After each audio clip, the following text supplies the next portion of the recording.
तर मनोज जरांगे यांच्या मराठा आरक्षण आंदोलनासाठीचा पहिला दिवस पार पडलाय। मराठा आंदोलक सकाळपासून उपाशी असूनही दिवसभर ठामपणे आंदोलनस्थळी बसून राहिले, पण संध्याकाळच्या सुमारास त्यांनी खिचडी शिजवून जेवणाचा बेत उरकला।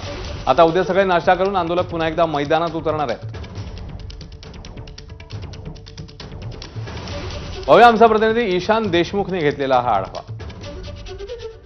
मराठ्यापुढे पाऊस वारा काहीही नाही, हे शून्य आहे। विश्व म्हणतात ना शून्य, झिरो आहे, पण हे विश्व हे आजचा पाऊस तर हे झिरो आहे। ही खिचडी आता तुम्ही बनवली, आता हे असंच दररोज तुम्ही जेवण बनवणार आहात? हो हो हो, रोज सकाळच्याला आमच्याकडे पोहे असते, नाश्त्याला पोहे असतात, संध्याकाळी खिचडी। हॉटेल बंद केले लाईनचे पुऱ्या, हा म्हणजे ह्याला बंद केले, फेरीवाले पण बंद केले, कारण की मराठाला किती पिळवायचं हे सरकारला चांगलं कळालेलं आहे।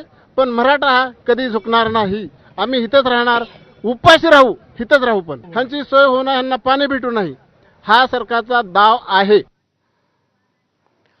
तर मनोज जरांगे यांच्या नेतृत्वाखालील मुंबईतल्या आंदोलनात सहभागी होण्याकरता राज्यभरातून आलेल्या